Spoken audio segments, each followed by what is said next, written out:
Bonjour à tous et bienvenue dans ce premier épisode de KS Academy. Donc aujourd'hui, on va parler essentiellement de mannequinat, de confiance en soi. Donc aujourd'hui, j'ai l'honneur de recevoir une collègue avec qui j'ai eu du coup l'honneur de collaborer, Myriam.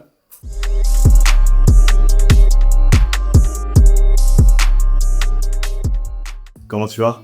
Bah écoute, très bien, merci Sekou pour ton invitation. Avec grand plaisir et bienvenue.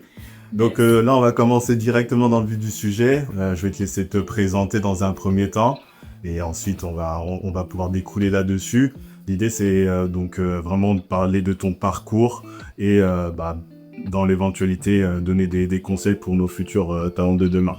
Parfait. Bah écoute, je me présente, je m'appelle Myriam, je suis mannequin, comédienne depuis une dizaine d'années maintenant.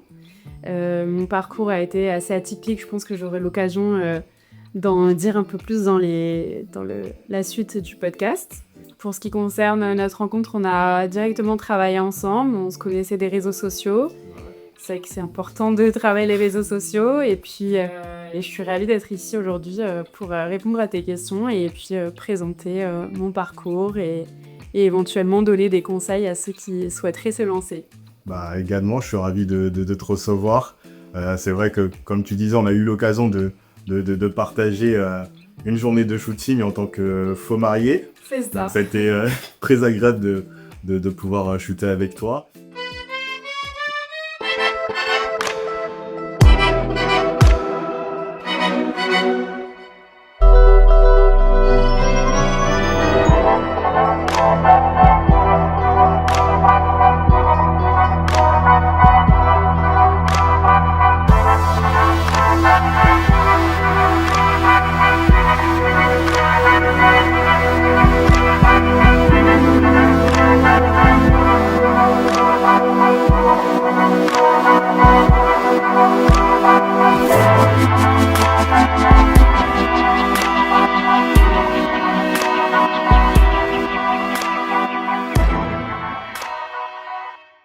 Et par la suite, on a pu toujours garder contact et se donner des petits castings au cours du temps.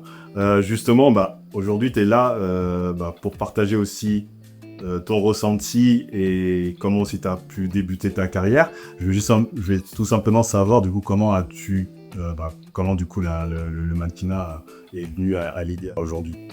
Écoute, c'était vraiment un pur hasard. J'ai été repérée sur les réseaux sociaux pour faire des photos tests. Et ces photos-là, j'ai pu les publier sur les réseaux sociaux. Les agences de mannequinat m'ont contactée et puis ensuite je les ai rencontrées. On a pu justement échanger sur mon profil, sur les marchés dans lesquels je pourrais travailler. Et puis ensuite, un job en entraîne un autre. Tu sais comment ça se passe. Exactement. Donc ça a été un parcours atypique dans le sens où j'ai pas forcément souhaité entrer dans ce milieu. C'est venu à toi en fait par hasard. Exactement. On est venu vers toi, on t'a démarché en quelque ça. sorte.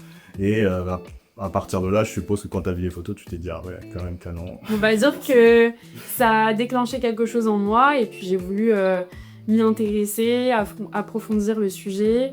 Et puis après, c'est tout un travail qui se fait. C'est pas juste on intègre une agence et puis après on attend que le travail vienne à nous. C'est plutôt un travail de longue haleine, de tous les jours.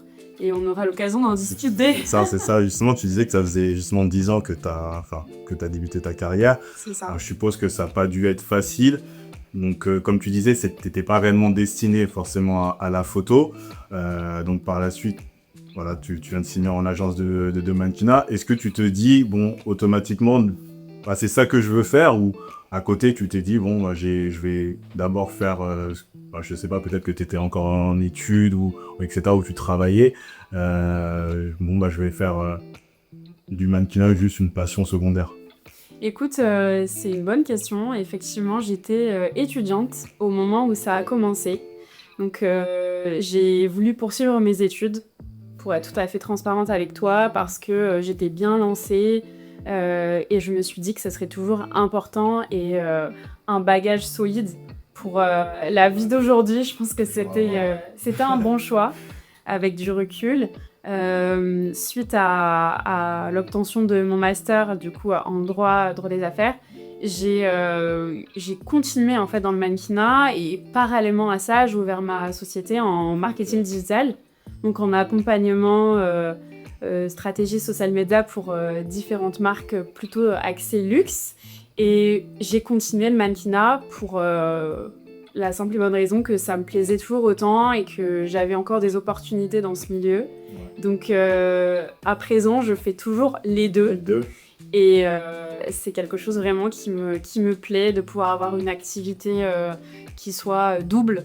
Je trouve que c'est hyper enrichissant et c'est ce qui fait de moi une personne, on va dire, versatile, qui puisse s'adapter à différents environnements, différentes personnes, etc. C'est assez intéressant parce que c'est vrai que beaucoup de personnes peuvent se dire, bon, aujourd'hui, la personne est mannequin, mais c'est pas forcément aussi un métier, on va pas se mentir, facile. On a des zones d'incertitude, etc.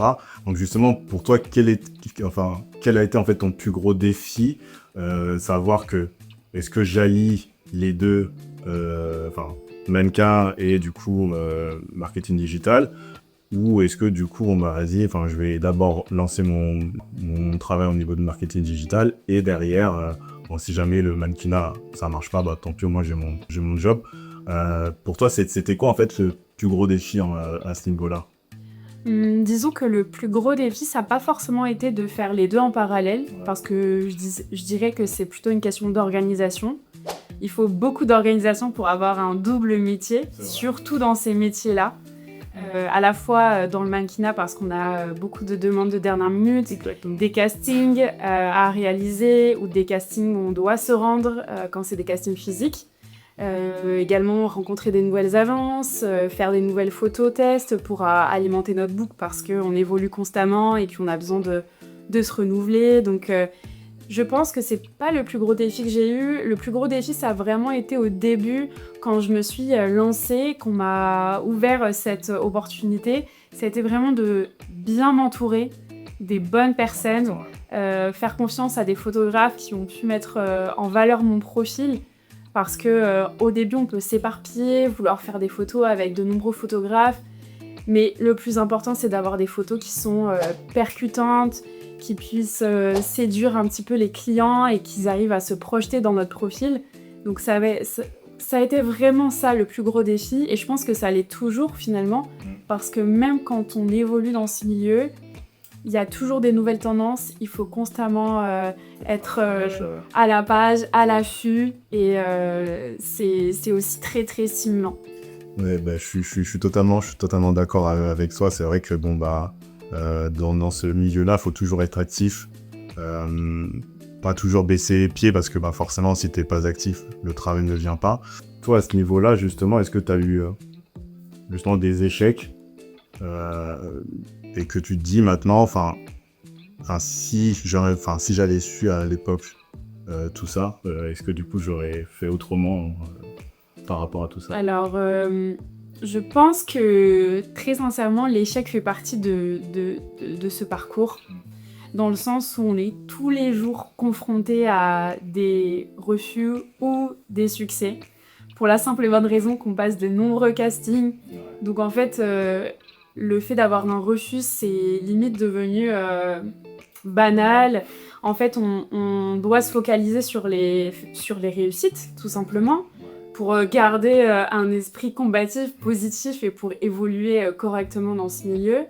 Donc, je pense que le refus, il fait partie du parcours. Le tout, c'est de ne pas s'attarder dessus et de rebondir constamment. Et parfois, un refus, c'est un oui pour plus tard. C'est vrai. Parce qu'on rencontre de nombreux directeurs de casting, de nombreuses agences. Et quand je discute avec des gens du milieu, c'est toujours la même chose. C'est peut-être qu'aujourd'hui, c'est non, mais peut-être que dans 2 mois, 3 mois, ça sera oui. Et c'est pareil pour les jobs qu'on a avec des clients. Si ce job-là, on ne correspond pas forcément à leur attente, ils peuvent nous recevoir et ils se souviennent de nous. Et peut-être que pour la prochaine campagne, ils se diront « Ok, cette fois-ci, on va la booker parce qu'elle correspond exactement à nos attentes. » Donc, il faut rester proactif et c'est la clé, je pense, pour Très, les échecs. c'est un très bon conseil, justement. Et bon, après, forcément, lorsque tu as des refus, il arrive du coup aussi des moments où du coup, tu as le job. Quel ressenti tu as lorsque on te valide pour un job et par la suite, une fois que du coup, tu accèdes à ce job, est-ce que tu as une routine particulière pour gérer la gestion du stress, etc.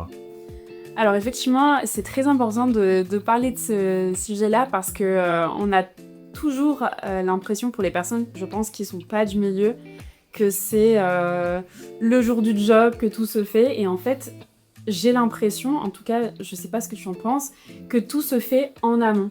C'est-à-dire qu'à partir du moment où on est casté pour un job jusqu'au moment où on est validé pour le job, il y a toute une étape qui se fait et c'est une étape primordiale qui est la préparation. En fait, le tournage, le jour du tournage, finalement, c'est la cerise sur le gâteau. Ouais, t'es déjà prête, quoi. Exactement. C'est hyper important de bien checker toutes les informations, notamment les feuilles de service dans le milieu, on appelle ça, c'est-à-dire les lieux, les horaires, également si on doit apporter quelque chose, d'avoir une routine également, prendre soin de soi, de sa peau, de ses cheveux, si on doit faire quelque chose de spécifique la veille du tournage, de bien dormir, faire une activité sportive. En fait, tout ça, ça se prépare. Donc finalement, je dirais mon secret, c'est uniquement d'être préparé, de bien checker tous les éléments en amont et si vraiment il y a quelque chose qui est stressant, si par exemple on a un rôle avec beaucoup de textes à apprendre, des choses qui peuvent nous stresser, de éventuellement rencontrer de nouvelles personnes, parfois de voyager à l'étranger sur des longues périodes et de se retrouver peut-être isolé, c'est éventuellement de faire du sport, de faire de la méditation, de la relaxation, toutes les choses qui peuvent nous faire du bien, appeler nos proches. Voilà, il faut se mettre dans une petite bulle de bien-être et de sérénité. Et justement, toi, c'est quoi du coup ta routine avant un tournage ? Alors, ça va être vraiment prendre soin de ma peau dès que je suis en jour off, faire des soins, aller chez le coiffeur, faire du sport. Voilà, prendre soin de moi. Si j'ai besoin aussi d'aller faire, de retrouver ma famille, retrouver mon entourage pour m'apaiser. Et puis, c'est aussi cultiver un petit peu toutes ces références. Si tu as besoin d'aller au cinéma pour voir un peu ce qui se fait actuellement. Et puis ça peut être aussi se détendre tout simplement, retrouver ses amis, faire la fête. En fait, c'est tout ce qui constitue la vie. Il n'y a pas de secret, j'ai pas un secret, on va dire, un remède miracle. Mais c'est faire quelque chose qui nous fait du bien et qui nous fait ressentir alignés avec nous-mêmes. Et comme ça, le jour du tournage, on est au top. T'es prête. Et donc, ouais, justement, au niveau des tournages, voilà, là, à ce moment-là, t'es prête. On arrive sur le set. Aucun stress, parce que bon, tu t'es préparé logiquement en amont. Voilà, après, au moment du coup de ton vrai job, tout ce qui est pause ou tout ce qui est... Ouais, en fait, ça va être justement les pauses ou si par exemple tu fais un peu d'acting, etc. Est-ce que tu le gères ou... tu le gères d'office comme ça ou bien ça a été travaillé en fait au fur et à mesure des années ? Je pense effectivement que c'est un travail qui se fait dans la durée. Je pense que quand on commence, on a un peu plus d'appréhension parce qu'il y a beaucoup d'inconnus. On ne connaît pas forcément les personnes avec qui on va travailler, on ne connaît pas les lieux, il y a beaucoup de choses qui sont très floues. Et avec le temps, on apprend à prendre du recul et à être beaucoup plus serein lorsqu'on part en tournage. Et ça, c'est hyper agréable quand même. C'est vrai, je suis d'accord. Non, parce que c'est vrai que moi, pour ma part, tout ce qui est pause, etc., bon, c'est des choses qui se travaillent en fait au fur et à mesure des années. Maintenant, on va dire qu'on a tous 4 ou 5 pauses qu'on maîtrise à la perfection et lors du tournage, c'est bon. Après, c'est vrai que pour quelqu'un qui est débutant, le conseil que tu pourrais leur donner justement afin de pouvoir pas stresser, parce que forcément, quand on stresse, ça se voit aussi à la caméra, parce que du coup, t'as un conseil justement à leur donner pour ça. Oui, bien sûr. Alors, pour ce qui concerne vraiment les pauses à proprement parler, je dirais de faire des photos avec des photographes justement pour des tests. C'est ce qui permet de s'entraîner sur des pauses. Lorsqu'on a un retour caméra, ça aide aussi à comprendre si ce qu'on fait est bien, si on va dans la bonne direction. si c'est quelque chose qui pourrait plaire aux clients, etc. Après, pour une astuce vraiment hyper basique, hyper simple, c'est être devant un miroir et juste voir comment chaque regard, chaque intention, chaque mouvement, qu'est-ce que ça donne.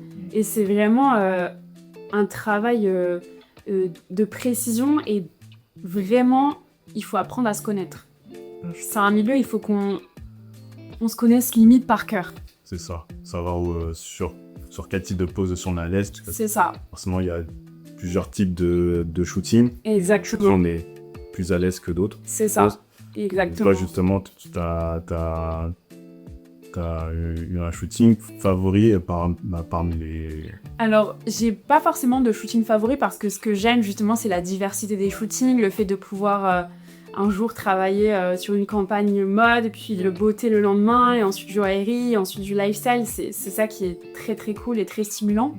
Mais par contre, pour te donner une petite anecdote, une fois j'avais shooté pour une marque de vêtements qui fait vêtements de sport type yoga. Okay. Et en fait, la cliente voulait que je fasse vraiment des attitudes et des poses typique du yoga, donc c'est vrai que le fait de pratiquer, ça m'a aidé. Voilà, ça m'a beaucoup aidé. Et il y avait beaucoup de moments où justement je devais faire des choses avec des grands mouvements, très élancés, quelque chose qui change de ce qu'on a l'habitude de faire. Par exemple, quand on fait de la mode, ou du e-shop, ou des campagnes plus lifestyle. Et en fait, à la fin de la journée, j'avais des courbatures comme si j'avais fait vraiment une séance qui a duré toute la journée. Donc, ça fatigue et... C'est ça. C'est musculaire. Exactement. Donc, ça prouve que voilà, c'est un métier qui peut être à la fois physique, c'est ça. Mais exactement. Donc, c'était vraiment cool. Là, c'est bien, effectivement, de pouvoir partager ce type de moment, parce que c'est vrai qu'on a tous vécu au moins des bons moments comme des pires. Voilà, tu me donnes un passage assez rigolo. Est-ce que du coup, tu peux aussi me dire, si tu en as eu bien évidemment, des passages un peu moins cool de ce domaine qui a pu te marquer une fois? Bien sûr. Alors, j'ai pas forcément d'anecdotes qui sont vraiment négatives, heureusement d'ailleurs. Mais par contre, je dirais que dans ce milieu, il faut oser. Et je pense que tu vas me rejoindre là-dessus. Il m'est arrivé une fois de faire un tournage pour une marque très connue, je pense que je peux citer le nom, pour Peugeot. D'accord. Et c'était un casting pour les scooters. D'accord. Sauf que je n'ai jamais conduit de scooter de ma vie, voilà. Si jamais les clients passent par là, voilà, ils verront. Tomber, quoi. C'est ça, donc en fait moi j'ai passé le casting auquel j'ai été retenue. Et en fait, suite à ça, je me suis dit, il faut absolument que je trouve une solution pour être en mesure de piloter le scoot le jour du tournage. Donc j'ai contacté des amis qui m'ont mis en relation avec un centre qui fait justement des cours, qui donne des cours et qui fait également passer des permis moto, etc. Et donc du coup, ils m'ont reçue pour une session de quelques heures pour que je puisse être à l'aise le jour du tournage. Et au final, on n'y a vu que du feu. Et c'était une belle expérience avec une belle marque. Mais c'est vrai que c'était quand même un challenge. Ouais, c'est un challenge, parce que du coup, voilà. Si à ce moment-là, tu te loupes... C'est ça, exactement. Tu peux être blacklisté. C'est ça, donc c'était un challenge. Ouais. Mais après, j'en ai d'autres à se raconter pour une autre fois. Ouais, pour une autre fois, il y a pas de problème. Donc là, maintenant, on sait que Myriam, maintenant, c'est conduire un scooter. Voilà. Donc là, on peut être tranquille. C'est ça. Donc si jamais une marque de scooter veut lui donner un job, c'est avec grand plaisir. C'est vrai que ça maîtrise bien. Exactement. Et donc, dernière petite chose, justement, il y a eu cette préparation, les shootings, etc. Mais il y a quelque chose aussi qu'on a peut-être oublié de dire, c'est les réseaux sociaux. Maintenant, vraiment, on est dans l'ère du numérique, etc. Donc, je sais pas toi, mais je pense que c'est quelque chose qui marche énormément. Exactement. Donc, est-ce que toi, tu es actif justement sur les réseaux sociaux pour te faire repérer par certaines marques? Bien sûr, c'est un élément qui est hyper important de nos jours, comme tu l'as souligné. Le fait d'être connecté, le fait de partager son quotidien, le fait de partager son lifestyle, c'est quelque chose qui intéresse beaucoup les marques et les agences. qui nous demandent d'ailleurs de les mettre à jour. Et finalement, c'est complètement logique parce que les clients, ils n'attendent pas uniquement un profil, un visage, ils attendent une personnalité, une attitude, quelqu'un qui a des passions, quelqu'un qui voyage, quelqu'un qui... Voilà. En fonction de chaque campagne, ils recherchent un profil avec vraiment de la profondeur et c'est important justement de mettre à jour ces réseaux sociaux pour justement que les clients se projettent ou non en voyant notre profil. Et c'est d'ailleurs quelque chose qui permet de se démarquer parce que j'imagine que toi, tu as certaines passions, moi j'en ai d'autres. Et puis pour un casting, si tu es aux côtés d'autres profils masculins, peut-être que le fait que tu aies partagé certaines de tes passions, de tes voyages, ça a déclenché quelque chose. Et ce déclic-là, il est cool parce que grâce à ça, tu peux décrocher des jobs. Donc, je le recommande vraiment à toutes les personnes qui veulent se lancer. À bien faire réflexion, je pense aussi que c'est important. D'autant plus, grâce à ça, ça nous permet aussi de développer un réseau. Exactement. Donc, c'est comme ça aussi que je t'ai connu. C'est voilà, à force de bosser, un tel connaît un tel, etc. Donc, c'est vrai que c'est vraiment important de pouvoir créer un réseau au niveau du mannequinat. Donc, je pense que tu pourrais donner des conseils à ce niveau-là. Le fait qu'à chaque shooting, par exemple, ne pas hésiter de donner ses réseaux sociaux à même à un directeur de casting, à une marque, à un mannequin derrière. C'est ça, c'est en fait travailler son réseau tout simplement, c'est partager son travail. Il faut voir ça comme une carte de visite finalement.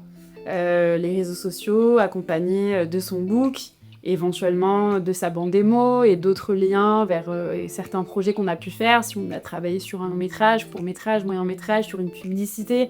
En fait, tout ce qui nous représente peut être partagé et le fait de travailler son réseau de manière pertinente et intelligente, ça nous permet vraiment d'évoluer, de progresser dans ce milieu et donc c'est vraiment pas à négliger.